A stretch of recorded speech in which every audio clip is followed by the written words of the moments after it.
नमस्कार मित्रांनो, जानेवारीमध्ये या 3 राशींवर बरसणार लक्ष्मी मातेची कृपा, मिळू शकतो अपार पैसा. नमस्कार मित्रांनो, श्री स्वामी समर्थ. नवीन वर्षे कसे जाईल असा प्रश्न अनेकांना पडला असेल, पण ज्योतिषशास्त्रानुसार नवीन वर्षाचा पहिला महिना जानेवारी काही राशींसाठी खूप महत्त्वाचा राहू शकतो. ग्रह आणि नक्षत्रांच्या दृष्टिकोनातून हा महिना खूप विशेष असणार आहे. या महिन्यात अनेक ग्रह त्यांची स्थिती बदलणार आहेत. अशात वर्षाच्या पहिल्याच महिन्यात काही राशींना याचा फायदा होऊ शकतो. 3 राशींना आर्थिकदृष्ट्या चांगला लाभ होण्याची शक्यता आहे. त्या राशी कोणत्या आहेत हे जाणून घ्या. मिथुन राशी. जानेवारी महिना मिथुन राशीच्या लोकांसाठी फायदेशीर ठरेल. जानेवारी महिन्यात या लोकांना आर्थिक लाभ होऊ शकतो. या महिन्यात गुरु बृहस्पती एकत्र आल्याने या लोकांची आर्थिक स्थिती चांगली राहील. या महिन्यात मेहनतीच्या जोरावर हे लोक भरपूर यश मिळवू शकतील. शनिदेवाच्या कृपेने या महिन्यात आर्थिक स्थिती सुदृढ होईल. या लोकांच्या घरी सुखसुविधा वाढतील.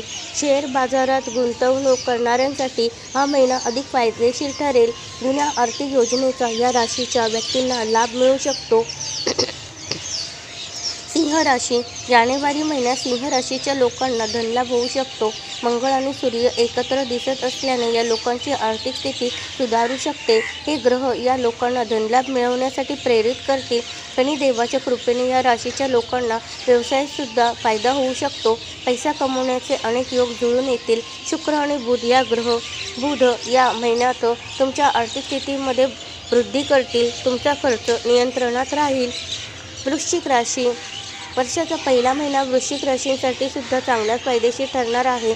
शनी या राशीच्या 3ऱ्या स्थानी आहे, त्यामुळे या राशीच्या लोकांची आर्थिक स्थिती सुधारण्याची शक्यता आहे. या राशीच्या व्यक्तींसाठी बृहस्पती फायदेशीर राहील. बृहस्पती धनाचा कारक असतो आणि जानेवारीमध्ये गुरुग्रहाच्या स्थितीमुळे तुम्ही पैशांची बचत करण्यास यशस्वी व्हाल. या राशीच्या लोकांना गुंतवणुकीतून लाभ मिळू शकतो. शनिदेवाच्या कृपेने आर्थिक लाभ मिळू शकतो. तुम्हा सर्वांवरती स्वामी समर्थांची कृपादृष्टी सदैव राहो. व्हिडिओला लाईक, शेअर, सबस्क्राईब करायला विसरू नका. धन्यवाद. श्री स्वामी समर्थ. जय जय स्वामी समर्थ.